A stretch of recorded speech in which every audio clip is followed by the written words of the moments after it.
that's the lesson that you take from this. Don't ever, ever, ever give up on someone. When it comes down to it, it's a very difficult sport. I enjoy the people that are here.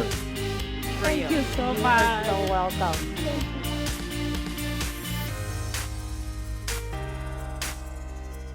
Happy New Year and welcome to the final episode of Community Closeup. I'm Joe Nelson. Today we take a look at an old hobby finding new life at a Coon Rapids church. A young baker offers something sweet to a national audience. And a familiar face won't be seen as often at the Anoka County Historical Society. But first, we introduced you to Anoka Sawyer back in 2014, shortly after her husband died of Ebola during the outbreak in West Africa. Patrick Sawyer, who was in Liberia at the time, was the first American citizen to die from the disease. He left behind his wife and 3 young daughters. 2.5 years later, we find out how Decanty is turning her grief into action.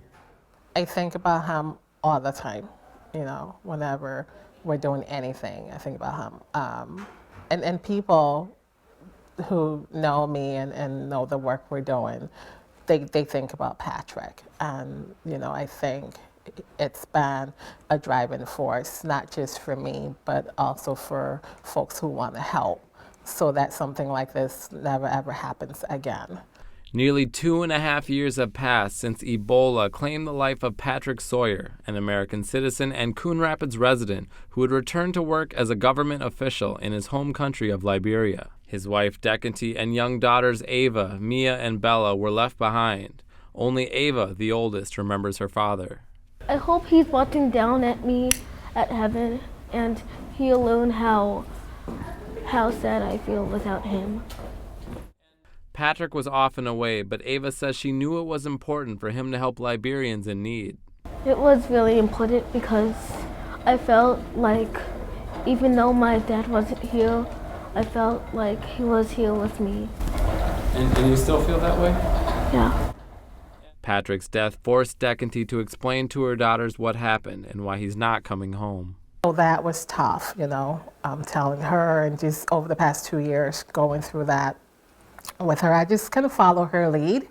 Whenever she wants to talk about it, we do. And when she don't, I just kind of try to make life as normal as possible for her. Bella, the 3-year-old now, just recently started asking about her dad because she figured she should have one. So why isn't he around? And she even asked me more recently if she had a dad. And so those conversations are going on with her, and the daddy's in heaven, and just how does a 3-year-old wrap her head around that? Decanty knew it would take more than thoughts to battle the Ebola crisis. Her method of grieving, whatever you want to call it, was to dive in and to stand up an outreach and a communications vehicle back to Liberia and among the Liberian community here in Minnesota to make sure that people had the information they needed about Ebola, how to stay safe. I can do something now. I can fight back. I can be a part of the solution. I can help make it stop. And so that's what I did. That's what I started to do. Soon after Patrick died, she formed the COFA Foundation, offering education, funding, and disinfectant supplies for safe practices and health to decrease the spread of the disease. According to the World Health Organization, more than 28,000 people are believed to have contracted Ebola, killing more than 11,000 in West Africa. Decanty says the actual numbers are much higher. Liberia lost over 20,000 people, like way over that number, to the Ebola crisis, and a lot of them were adults. So the children, a lot of those children are left behind, without their moms, without their dads. Entire households were wiped out. I mean, we heard stories about children being alone in the house with corpse, and workers had to go in to get them out. Months later, after Liberia was declared Ebola-free, the COFA Foundation's mission shifted to help those still feeling the impact of the disease. Some of these children have no relatives left, and even some of the relatives that are left behind don't want to take them in because of the stigma, thinking they're going to contract Ebola from these kids still, even though these kids are totally Ebola-free.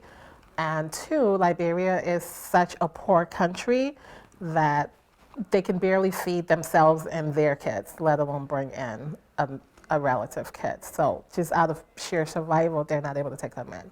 They might feel sad like I do because I lost my dad from Ebola.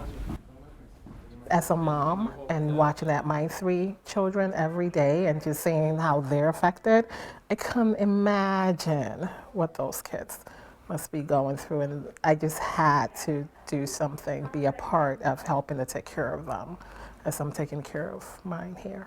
With no free education, Liberian girls face even greater challenges. In a country like Liberia, if the family have to choose between a girl and a boy going to school, they're going to choose the boy, their son, to go to school, and that happens commonly. The Kofa Foundation partnered with More Than Me Academy, an all-girls school in one of the poorest neighborhoods in Liberia. The foundation is helping to cover tuition, meals, and school supply costs for students who lost their parents in the outbreak. To get the word out and raise funds, Decanty and the foundation hosted the Humanitarian Gala at the Coon Rapids Civic Center. We've been able to help out some of these children. There's no paid staff. So it's important for us to give thanks to the people who help us and work with us and help us get the word out.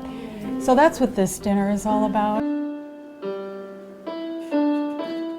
At 8 years old, Ava's already thinking of helping others who are also impacted by Ebola. We're here to give the children who don't have their moms or dads a chance to have the things that they need. She's very aware of the situation and knows why mommy's doing this, and I think in her way she does it to honor her father as well. So it's just, for me, it's a blessing that she has such a heart and wants to be somewhat connected to this work. Kofa also works with youth here in Anoka County by encouraging community service and building positive relationships between police and young people. In the local community, we're doing a lot of outreach here around malaria, HIV/AIDS, and working with a multitude of partners both in the health community, health departments, as well as educational communities, colleges. In a divisive time, the Kofa Foundation is getting and giving help to those who need it and improving conditions from Coon Rapids to Monrovia. Being a mother with young children, it feels great to know that we're in a world where I can show them, they can see that people care. Especially with what happened with their father, we got just so many folks that came to our aid just to help comfort us, to help us go through, our grieving process, and then just to see those people also take it a step further to say, what can we do to help with the work that you're doing? Really feels incredible. It speaks to the spirit of the human soul. And it's also important for the people who have always lived here to see immigrant communities coming together and reaching out to each other and helping each other and then bringing in also people who have lived here for forever. The feeling you get is there's nothing like it. Especially with everything that's going on in the world right now and in our country with, especially with the past election and it's almost like the world's coming to an end. No, it's not. These people are evil. No, they're not. Because at the end of the day, when it really matters, people care about each other and they will be there to support you when you need it. So and that's been my experience, and it's great to know that exists. The Kofa Foundation is still looking for volunteers and donations. For more information, head to kofafoundation.net. Still to come, one local baker is hoping to take her sweet treats to the streets at the tender age of 22. Stay with us.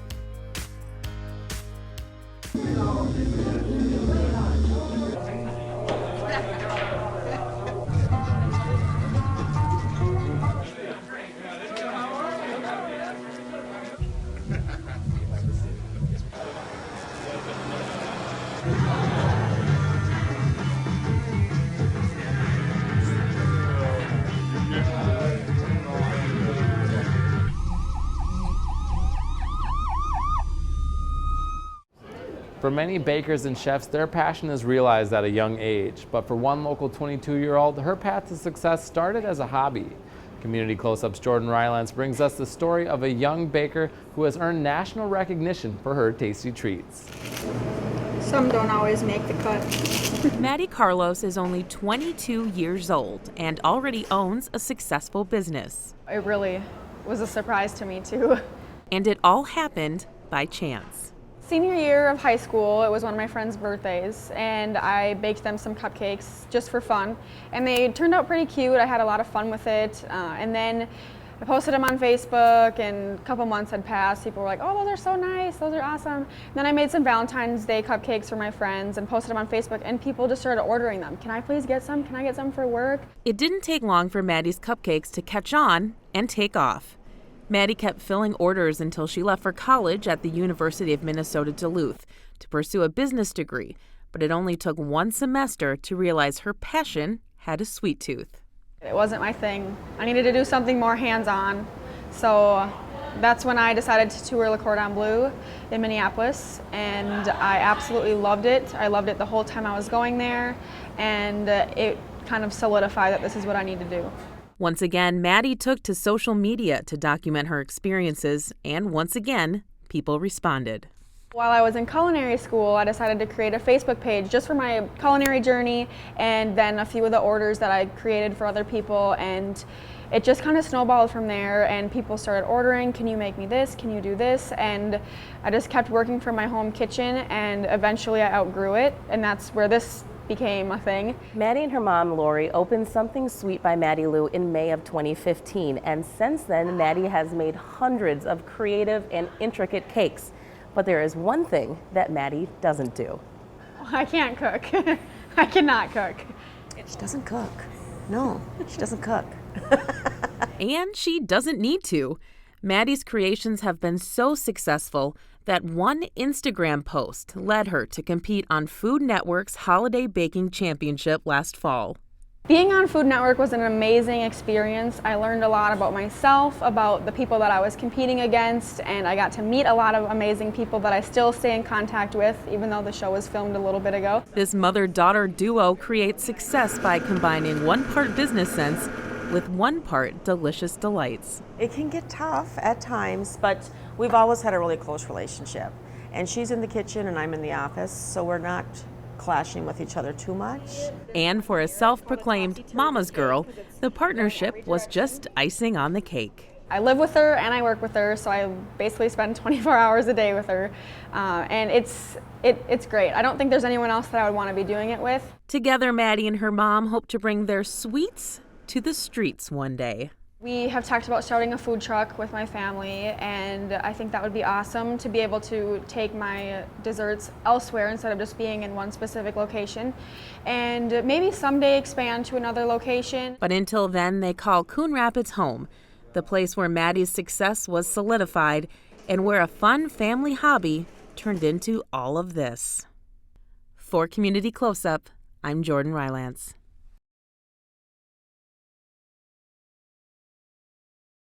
Maddie made it through 2 episodes of the Food Network's Holiday Baking Championship before she was eliminated. Something Sweet by Maddie Lou serves about 150 people a day here at its Coon Rapids location in Riverdale Village. Up next, a Coon Rapids church is getting loud, and it's not from hymns or sermons, but saws and sanders. Stay with us. Can you help me with this? My new dad teaches me all kinds of stuff. Sure. He helps me with homework. That would be 3.6795. Thanks. Yep. He helps me with my decision making. I wouldn't use this one. Ever. And he's even teaching me how to drive. And that's why cars have bumpers. I'm learning so much. You don't have to be perfect to be a perfect parent. Thousands of kids in foster care will take you just as you are. Chisels, children, and a church combine for busy Tuesday nights here in Coon Rapids. We take a look at how a hobby is staying alive one duck at a time. I was a hunter and I didn't like the decoys that were available on the market for taking out hunting. And over the years, that's been a goal, is to try and make a better duck, so to speak. David Jacobs started carving as a kid, and after going away from the hobby, he got back into the groove as an adult. I had kids, and through that process of learning to carve, my kids had absolutely no interest in carving.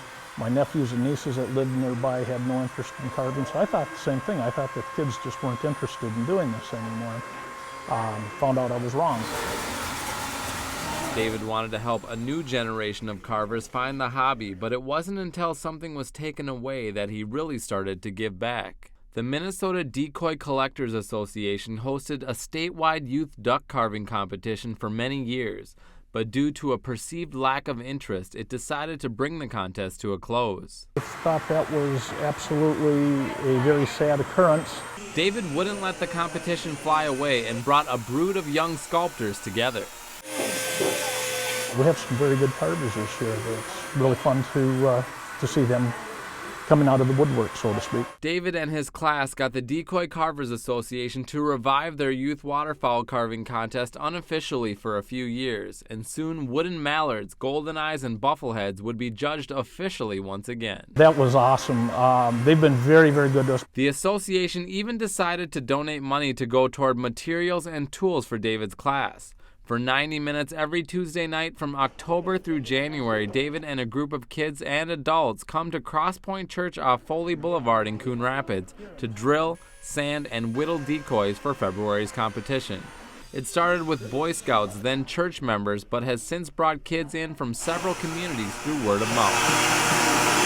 I learned how to use the file and the chisel and how to cut with the knife. It was a lot of learning. And this is an area where I encourage the kids to use artistic license. That means if they're happy with the way the decoy looks, let's go on to the next part. It's how you think it will look, because none of them are the same, and I think it's just fun experience and learning. But students take pride in building quality gad walls, shovelers, and canvasbacks.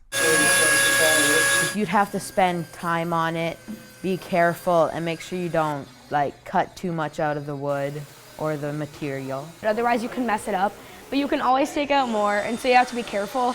David says a good decoy is durable and its species can be identified before it's painted. These kids are putting together stuff that's a lot better than my first ones. I liked the bodies, when we have the cork and when we file it down. And then I like the painting at the end. It's fun. My favorite part, I would have to say, is doing the head and just kind of putting it all the way you want it. David says he's come up with different safety measures and instruction to keep most cuts and nicks from happening. As a contractor, my hands are very scarred up. I have to always reassure them that that is not from carving that. We've had a couple of minor cuts, but it's always a concern. But we also have a number of safety items. Most of the students don't use the decoys for duck hunting, but aren't willing to sell them either. I'd like to keep it because they're nice and I worked hard on them. It's fun to get to use all these tools and make the decoys, because then when I'm done with it, I get to see what I made, and it's just really cool to me. The class is free, and David foots the bill for supplies not covered by the Collectors Association. Dave's excitement is off the charts.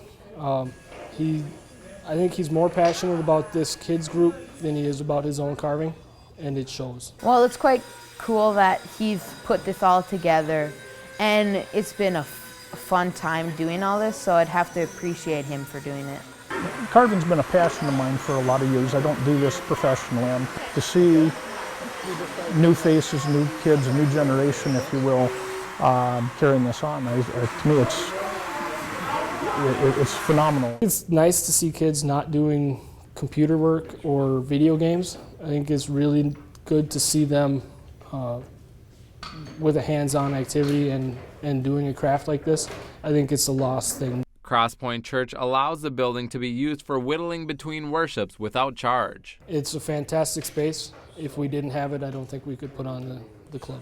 Volunteer Matt Gow comes all the way from Zimmerman to help out. I think this is an important skill because the average decoy carver in Minnesota now is age 67 years old. If we can get a handful of them to continue as they grow older, then we'll just keep that tradition alive. But I like to see the satisfaction of me actually finishing it and seeing it. While other kids just sit home after school and sit on their phones. David says he's also filling a void after middle schools in the Anoka Hennepin School District stopped offering woodshop classes. Yeah, I think people might think it's weird to go to a duck carving class, but I think it's pretty fun. To see them enthusiastic about doing it just makes it worth coming here. I'm able to share two passions. I like working with kids and I love carving, so I'm able to share the two together. You get to meet some people, have some fun, and then it also can develop a hobby sometimes, which can fill up your time for fun. The Youth Decoy Carving Competition takes place February 4th in Bloomington. To join the carving group next fall, give David Jacobs a call. Still to come, we take a look at the important role Vicki Wendell has played in the history of the Historical Society. Stay with us. Mom, can I have $1? Yeah, it's right. I think my purse is upstairs on the bed. It's not here. Check the dining room. No. What about your sister's room? It's not there either. The upstairs closet? The downstairs closet? There are no more closets. Moms everywhere are finding ways to keep kids active and healthy. Get ideas, get involved, get going at letsmove.gov. After 30 years working here with the Anoka County Historical Society, Vicki Wendell is retiring to focus on family. She left a major impact in this building where her name will be remembered more than the local pioneers and politicians from the county's past. Oh, if you want to learn, teach, because you learn way more from teaching than you ever do on your own. I like both. One can't be without the other. When you learn something new and you're excited about it, you want to share it. As soon as you start sharing it, you're teaching it. Vicki Wendell says she learned about the Anoka County Historical Society while teaching a community ed class. The instructor in the room next to mine was doing a talk about Anoka County history, and she was a volunteer from the Historical Society. And we happened to meet in the hall and started talking. An invite to check out the old Historical Society building at Colonial Hall spurred interest, and it didn't take long for her to get involved. When I first started as a volunteer, mostly it was giving tours. I was a tour guide at Colonial Hall because that was our headquarters at the time, so I gave tours of the 1904 house, portrayed Dr. Flora Aldrich a time or two. As a volunteer, she learned more about the county and then about a new job opportunity. When one of the people decided to retire, they asked me if I wanted to take her place. That was in 1989. So I accepted the job and been here ever since. It was fun. I enjoyed it. I could learn a lot. I had all these resources at my fingertips that I could start digging into and reading and learning, and it was fascinating. I loved it. She says before it moved to the current location, there wasn't enough space for groups to come and learn. I really worked hard to develop an outreach program where we could get out, take the history to where people were, and that was something I really worked hard at. She developed a talent for making what to some might seem old and dusty, fresh and exciting. When we take a Civil War program out to a school, we deliberately do some research and find names that came from that area, and we throw those names into the program. And we've had kids go, that's my name, or that's my grandpa's name, or they'll know that family name, and immediately they connect. Vicki's always been a teacher. She teaches people about history, whether it be the history of the county or the history of this work. And she's enthusiastic about the work, and it's contagious. When we go out and do programs, we use a lot of dramatic technique. A lot of suspense, so we'll go with a box or a bag or something of stuff. We generally go in costume, and we will, you walk in wearing full hoop skirts or a bustle, and these kids can't take their eyes off you because they've never seen this before. Then they can't stop paying attention because you keep pulling things out as you're talking about them. So it's always this, you've got them hooked, you've got them paying attention.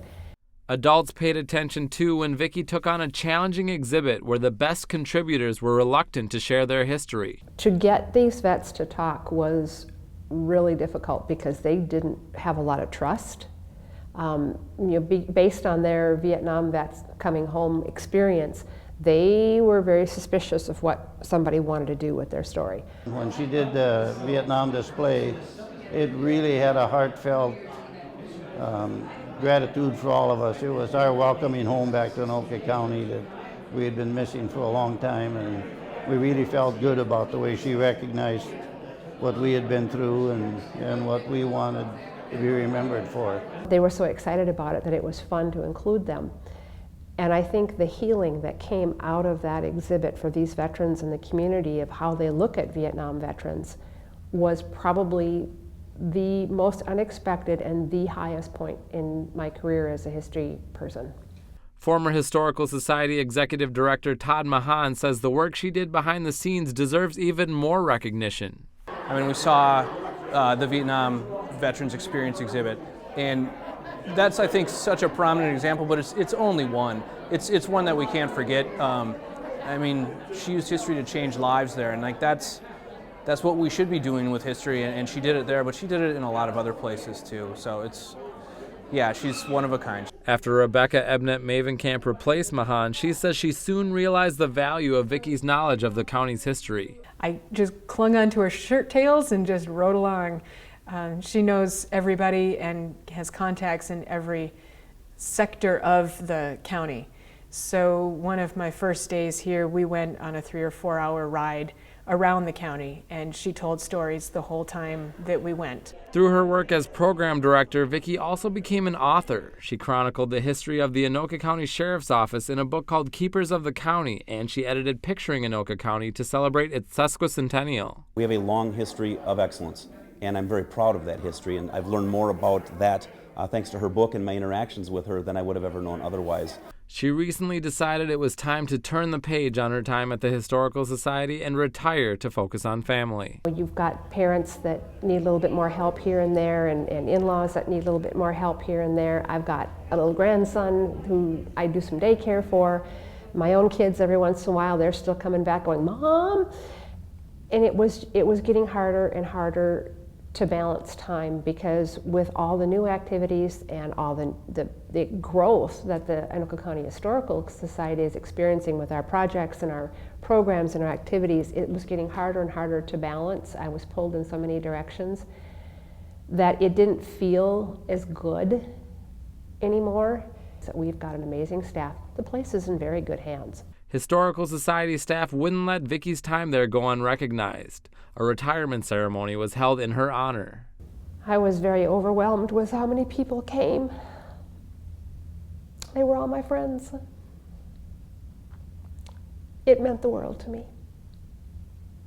We all just have a special place in our heart for Vicky, because she's had such a can-do attitude and been so conscientious about preserving the history of our county. She was presented with the Sheriff's Recognition for Outstanding Service coin, and the Historical Society named its break room after her, a place she rarely saw. Her commitment to excellence for all those many years is really what helped set her apart, and knowing the heart behind her service is also what helped set her apart. There's so much to celebrate about her as a person, and so many lives that she's touched. To bring it all together in one room and have that ability for people to come back and take an hour out to say thank you and to tell her what they've experienced through her and how she's impacted them. As somebody who was ostensibly supposed to be the leader and face of it, Vicky was so much the face of this organization. I think everybody here has just fond feelings for her, and she's been great. So I wouldn't have missed it. Her enthusiasm and her optimism whipped my cynicism any day of the week, and I've still carried that with me. So even though I don't see her every day, she's always with me, and I can't thank her enough for being a part of my life. But with a chance to still volunteer on her own time, Vicky won't be gone completely. I can't leave this place. My heart is here, so I can't leave. No, there's things I really, really want to come back to do, such as the kids club, such as helping with some exhibit pieces. I don't think anybody wants to sort of like run into retirement at a brick wall. I mean, I think it'll be a great pace for her to sort of ease into it. She's welcome to be here as much as she wants to. Now a part of the county's history herself, Vicky says she'll continue to learn and teach. History can teach us about what worked before. History can teach us also about what didn't work so well. And we can look at it and go, okay, how can we take those lessons and apply them to an issue of today and make the future better? It doesn't just sit there on a shelf. It's active, it's alive, it can be very valuable in helping us figure out who we want to be in the future. It tells us not only who we are now and how we got to be who we are, but it allows us to figure out better ways to be who we want to be as the days go by. Vicky's not the only one on to new adventures. I'm off to tell new stories as well, heading to Las Vegas, where I'll be working as a digital content manager for the local Fox affiliate. I want to thank everyone who shared their stories with me, and I'll miss the people of Anoka County and here at CTN. I'm Joe Nelson. Thanks for watching.